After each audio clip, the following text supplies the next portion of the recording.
Se puede decir que en los años 50 las relaciones con los presuntos extraterrestres o alienígenas eran idílicas. Los venusianos de largos cabellos encontrados en el desierto se presentaban como hermanos del espacio.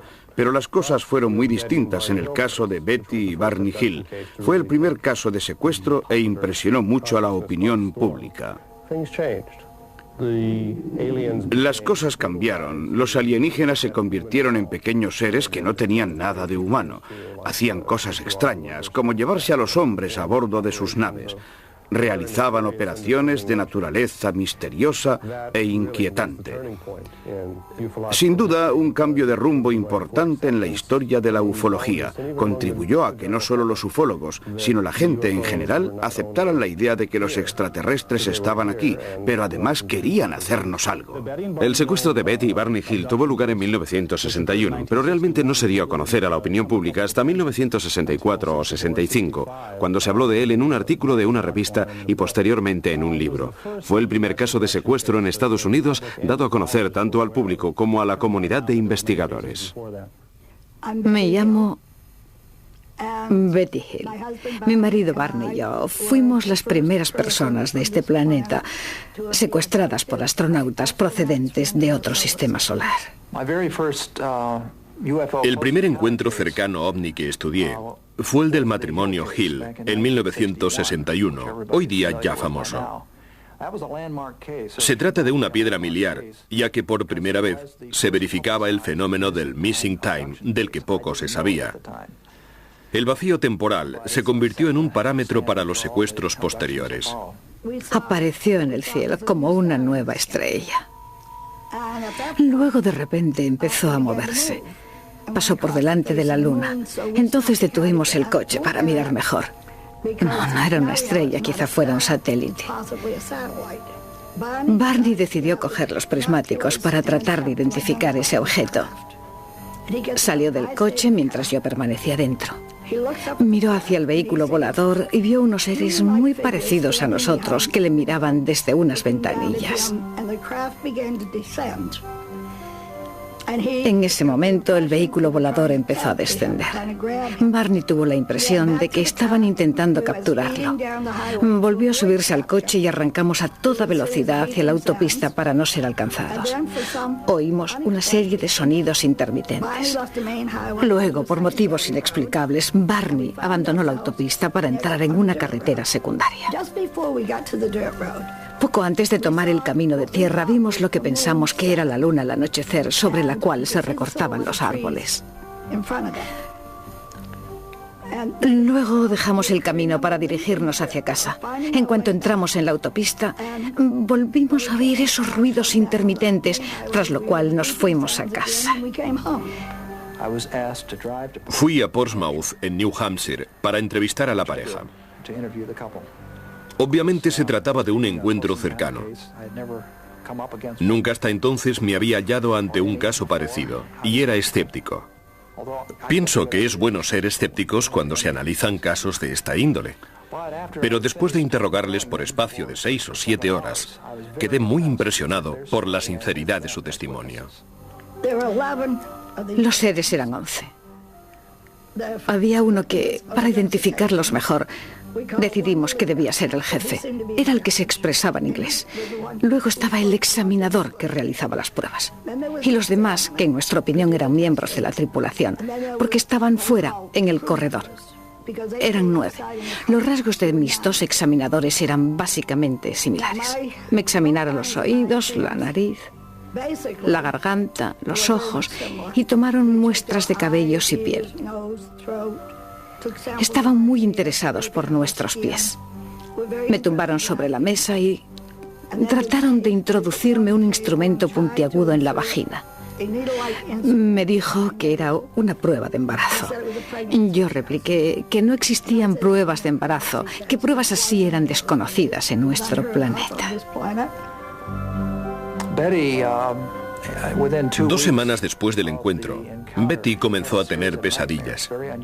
Empezó a atribuirlas al vacío temporal experimentado mientras volvían a casa, y que podía haber generado esos sueños recurrentes. En los sueños, Los Hill dejaban la carretera principal para tomar una pista forestal en una zona muy boscosa. Eran detenidos por seres alienígenas, conducidos a bordo del vehículo volador, examinados y posteriormente liberados. Dado que nunca se había oído nada parecido, centré mi atención en la primera parte del encuentro en la carretera, pues el resto podía haber sido añadido por la fantasía onírica de Betty. Pero también podía tratarse de un verdadero secuestro. Es posible que fueran secuestrados por delincuentes comunes y que la mente de Betty hubiese añadido el resto. Por otra parte, Barney no tenía en aquella época ningún recuerdo del secuestro.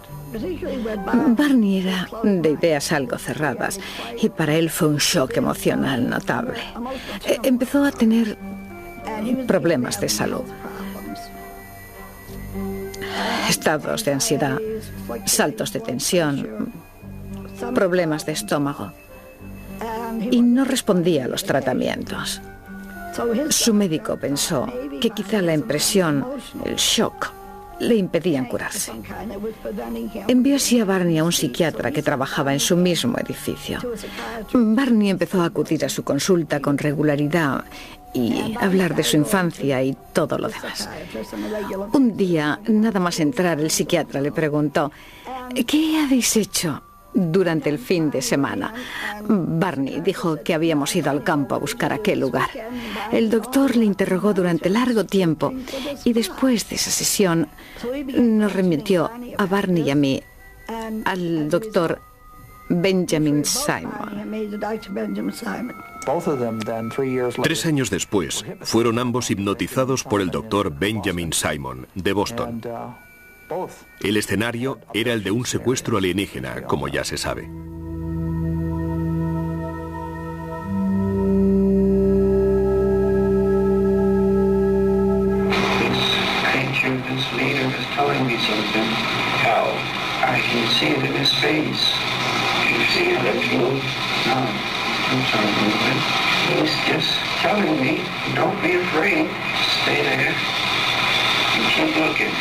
Did you hear him tell you this? Oh, no, he didn't say it.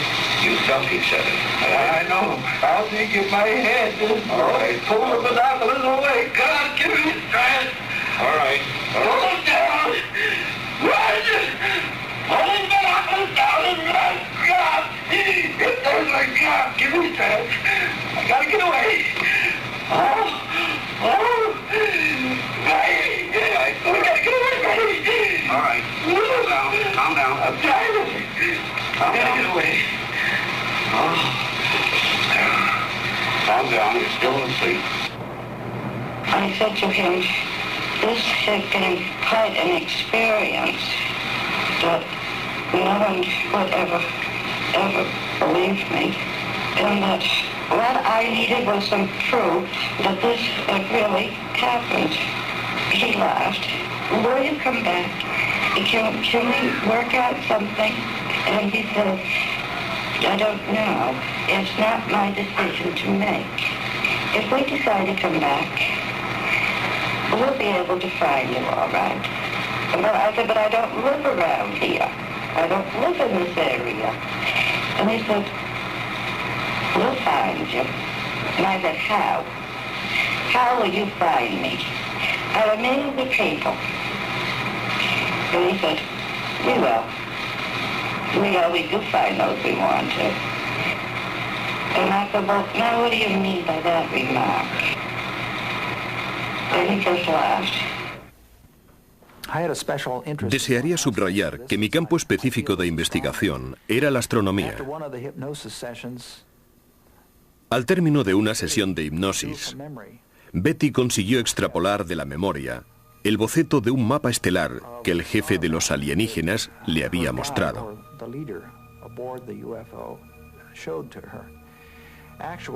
No era un mapa bidimensional, era un holograma en 3 dimensiones. No sé si había una abertura en la nave o qué es lo que era, pero de repente apareció el mapa. El ser, sin embargo, no había activado una pantalla que era aproximadamente de 60 por 90 centímetros. Era tan real, exactamente como mirar el cielo. Y algunos de los objetos del mapa parecía moverse lentamente. Me preguntó si a partir del mapa podía decir dónde nos encontrábamos. Le respondí que no. Me dijo que era una información importante, sin la cual era imposible mostrarme de dónde venía. Tras lo cual, empujó algo y el mapa desapareció. Las dos estrellas más grandes aparecían como objetos sobre el fondo. Por consiguiente, debían de ser bastante grandes. Probablemente eran las estrellas base. Eran visibles unas líneas más marcadas entre las dos estrellas, que indicaban tráficos intensos, rutas comerciales, o al menos eso explicó el jefe. Otras líneas continuas llegaban a estrellas que los alienígenas, al parecer, habían visitado, mientras que las líneas discontinuas o punteadas indicaban las posiciones más lejanas, donde ellos habían estado solo una vez o en pocas ocasiones. Años más tarde, una profesora de Ohio, Marjorie Fish, decidió comprobar si el mapa respondía a la realidad y establecer si existía una configuración de 12 estrellas, como la de Betty Hill. Por cuanto respecta al mapa estelar, posteriormente entró en contacto conmigo una profesora de Ohio, Marjorie Fish. Entablamos una densa correspondencia, hasta que me dijo que quería venir a casa para hablar conmigo. Pasamos días enteros hablando de ese mapa. Me hizo muchas preguntas. Volvió a casa y se puso a construir modelos utilizando cajas de cartón. Situó nuestro sistema solar en el centro y comenzó a calcular las distancias en años luz. En un periodo de unos 6 años, construyó modelos tridimensionales de las aglomeraciones estelares en movimiento más próximas al Sol. Al final, colocó casi todas las estrellas en las mismas posiciones que yo había visto en aquel mapa. Pero faltaban 2. No fue capaz de completar la investigación hasta que los astrónomos descubrieron esas 2 estrellas en 1969. Al principio pensó que encontraría varias posiciones que casualmente reprodujeran características similares a las de la descripción realizada por Betty Hill. Pero no fue así. Durante 6 años no fue capaz de encontrar una relación. Hasta que un día, tumbada boca arriba, miró el cielo desde un ángulo especial. El cuadro completo de las 12 estrellas apareció ante sus ojos. Todas las estrellas habían sido identificadas y por consiguiente parecía poco probable que se tratara de una coincidencia casual. Las 12 estrellas, unidas por líneas continuas o discontinuas, resultaron ser potenciales estrellas idóneas para sostener vida. Su espectro era muy similar al de nuestro Sol, y en sus órbitas podían albergar planetas. Puede que allí existan formas de vida. ¿Cuál es la probabilidad de encontrar 12 estrellas unidas de esta manera, en un espacio enorme con cientos de estrellas? Pero solo esas 12, en esa zona, parecían habitables, y todas estaban unidas entre sí como si hubieran sido visitadas por inteligencias no terrestres. El caso Hill es uno de los más significativos en la investigación sobre ovnis por cuanto respecta a los secuestros. La razón por la que yo creo que el caso Hill es auténtico es porque tuvo lugar muy al principio del fenómeno ovni, cuando las personas que refirieron la experiencia, Betty y Barney, no podían tener ideas preconcebidas. Entonces no existían noticias en ese campo que pudieran sugerir los datos referidos por ellos. Pero existen otros aspectos interesantes en el caso Hill. En primer lugar, la intervención de un experto en hipnosis muy cualificado. Luego, el hecho de que 2 personas hayan ofrecido testimonios, al menos parcialmente independientes, que coincidan. Por otro lado, existe el famoso mapa estelar. El hecho de que el testimonio de Betty Hill todavía hoy muestre cierto sentido lógico hace que la historia resulte coherente de principio a fin, y ello la incluye entre los casos clásicos de ufología que no pueden ser fácilmente rebatidos por los escépticos, al margen de sus opiniones. Ha sido una interesante coincidencia de factores. Si Barney Hill no hubiese reaccionado tan mal frente a esa experiencia, manifestando problemas psicológicos, insomnio, úlcera, etc., quizá no habría consultado a un médico y el médico no le habría aconsejado acudir a un psiquiatra para sacar a la luz algún trauma enterrado. Se produjeron, pues, interesantes coincidencias y anomalías en relación a este primer caso. De cualquier forma, si las cosas no se hubiesen producido en el orden exacto en que se produjeron, tanto desde un punto de vista médico como a través del trabajo de investigadores serios como Walter Webb y otros, habrían sido necesarios otros 10 años para que la realidad de los hechos saliera a la superficie.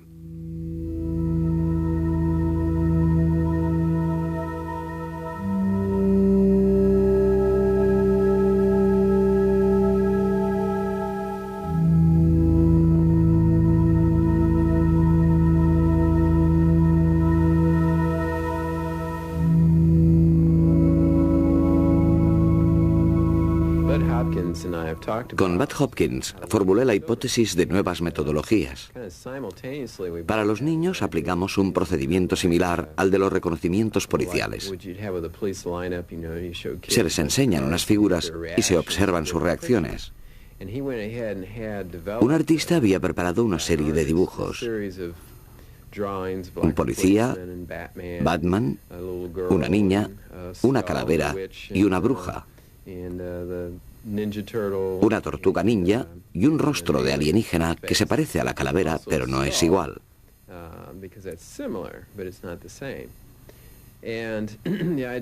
La prueba puede utilizarse de muy diversas formas. En primer lugar, para provocar una reacción inmediata. En segundo lugar, para obtener del niño imágenes asociativas, o bien para estimular en el niño la elección de dos dibujos a describir por separado. Todo tiene lugar en un contexto de juego. El niño observa la serie de 10 dibujos. Papá Noel, Batman, etc. Y la pregunta fundamental es, ¿sabes quiénes son? Se obtiene así una prueba de proyección. No obstante, si una imagen despierta su fantasía, generalmente el niño se adentra en el tema, consciente o inconscientemente. Es una prueba que no somete al niño a ningún tipo de estrés. Se obtienen datos inmediatos. Un ejemplo reciente es el de una niña de 3 años y medio. Su madre es psiquiatra. Fue otro psiquiatra, un amigo de la familia, quien llevó a cabo la prueba. Se trataba de un juego. La niña se comportó de forma muy lógica. Papá Noel, Batman, policía. Pero cuando llegó al alienígena dijo, este es el hombre que de noche entra en mi habitación. Entra y volamos por la ventana y vamos sobre una luz azul. Llegamos a una habitación. Mamá, tú también estás algunas veces. Te he visto sobre una mesa y no tenías ropa puesta. A la madre, naturalmente, le costó afrontar la situación.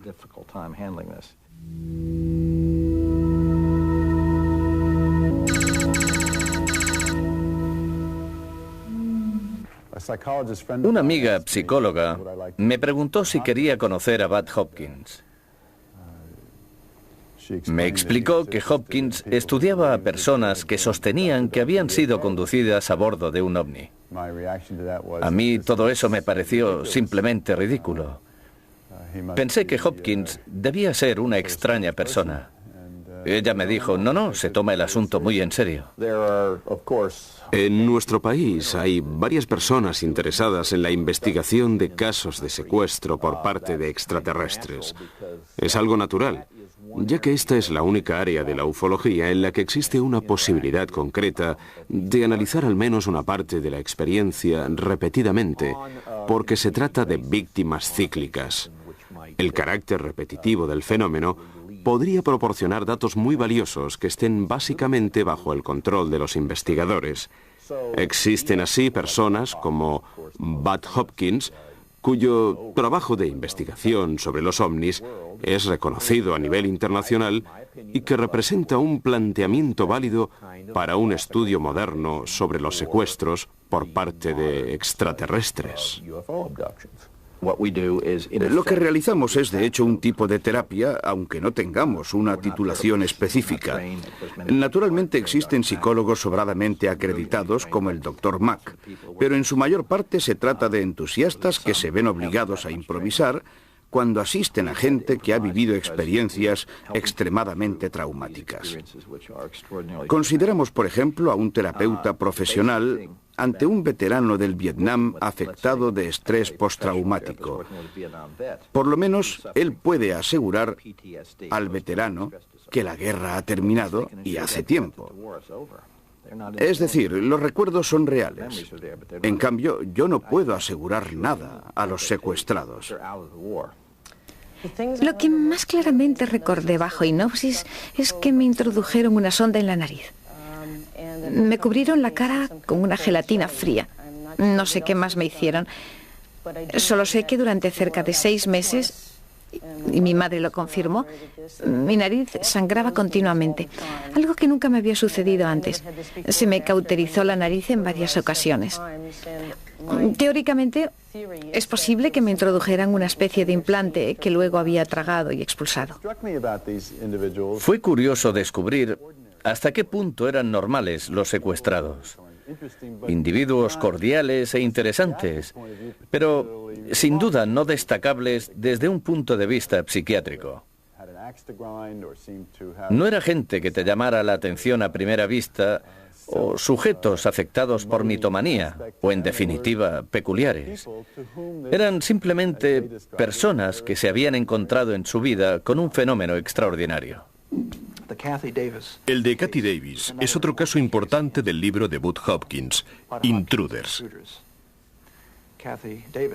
Kathy Davis ha sufrido también una larga serie de encuentros a lo largo de los años. Pero creo que el más significativo es el episodio de 1983. Se cuenta entre los pocos en los que se han encontrado signos físicos. El terreno estaba completamente transformado. Tras un par de días, resultó evidente que la hierba había muerto y que la tierra había adquirido una consistencia rocosa, algo que no se ha conseguido reproducir en laboratorio. No sabemos qué tipo de energía de irradiación se utilizó, pero está claro que los alienígenas intervienen sobre la estructura del terreno. A este respecto, una vecina vio a través de los árboles, en el último momento del secuestro, algo así como un relámpago de luz gigantesco, exactamente en ese punto. Los objetos empezaron a moverse hacia su casa con un ruido tal que interfería con los electrodomésticos. Asustada pensó en un terremoto. Las luces empezaron a relampaguear para luego apagarse definitivamente. Y esto es interesante. La pantalla de su televisor en color se tornó completamente roja. 2 vecinos oyeron un estruendo en el mismo instante en que se produjo el encuentro. Las paredes de la casa temblaron. Hubo problemas con la instalación eléctrica. Además, antes de la hipnosis, Kathy tenía un recuerdo consciente del aterrizaje del ovni. El de Kathy Davis es el caso más importante en el que he trabajado. Simplemente dejó claro que el punto central del fenómeno de los secuestros era el objetivo reproductor y genético. Kathy me habló del embarazo que repentinamente había desaparecido sin signos de aborto y que ella relacionaba con la experiencia del secuestro. Ello me trajo vivamente a la memoria otros hechos similares en los que había deliberadamente ignorado el problema, a pesar de la exposición de detalles de carácter reproductivo y médico. Una de las razones por las que presumiblemente los alienígenas se llevan a la gente, hombres y mujeres, es para disponer de ejemplares genéticos de esperma y óvulos. Aparentemente todo esto no tiene sentido. Genéticamente, biológicamente, no encuentro razones plausibles para su comportamiento. No obstante, no solo los alienígenas toman estas muestras, sino que existen mujeres que han denunciado casos de falsa gestación. Mujeres efectivamente embarazadas que piensan que su gestación ha sido inducida por esas criaturas. Tras 2 o 3 meses sufren otro secuestro y el niño les es extraído del útero. Cuando se despiertan, al día siguiente, ya no existe embarazo. y el médico no sale de su asombro. He estudiado los casos de 4 o 5 mujeres que han descrito experiencias que tuvieron a los 4 o 5 años. Recordaban agujas que penetraban en su región abdominal ovárica y simultáneamente en la vagina. Se trataba de niñas cuyos ovarios no habían alcanzado aún la madurez. Muestras de esperma han sido extraídas de individuos varones, obviamente después de la pubertad. En resumen, una persona puede ser secuestrada a intervalos a lo largo de los años. Al hallarme ante un número tan elevado de casos de esta índole, me he sentido francamente disgustado. El caso de Kathy Davis nos llevó a plantearnos la hipótesis de que esta mujer fuera utilizada en algunos experimentos clínicos con fines reproductivos. En este caso, un día, una mujer embarazada de 7 meses se despertó presa del terror después de que la habitación fuera invadida por una luz azul. El feto había desaparecido y tampoco había signo alguno de aborto. Un feto de 7 meses no desaparece así. Los casos se cuentan hoy por docenas. Pero esto confirma lo que yo considero el punto central de todo el asunto. Es el intento de crear híbridos, de crear una nueva raza o una nueva especie. Pienso que es muy importante empezar a dar al fenómeno la debida importancia, porque el número de personas que parece que han tenido este tipo de experiencias van de las 100.000 al millón, teniendo en cuenta solo este país. No es conveniente, por ahora, intentar definir con precisión el número mundial de secuestros. En cualquier caso, creo que una estimación de varios miles no es realmente comprobable mediante los datos. Pero, por otro lado, es verdad que han sido analizados cientos de casos. Así pues, supongo que se trata de varios miles, una cifra creíble. Aceptemos la hipótesis del 1% de la población. Bien, esto equivale a 250 millones de personas. Es un montón de gente para empezar. Considerando el 10% de la población, nos encontramos con 25 millones de personas. Un porcentaje así podría ser el correcto, y resulta escalofriante. No dispongo de cifras reales, pero el fenómeno afecta a un número de personas mayor del que se cree. Yo diría que probablemente se trata de un número considerable. Al principio se produjo el caso de Betty y Barney Hill, un caso simplemente único. Pero en 10 años los informes se han multiplicado y siguen aumentando. Su número ha crecido tanto como para confundir a los investigadores. Y una estimación exacta requeriría muchísimo trabajo. Los casos de secuestro han pasado a ser del dominio público porque ha aumentado el material informativo, como libros, películas, televisión, etc. Existe una red de información a la que la gente puede acudir, o mejor dicho, un canal para comunicar sus experiencias.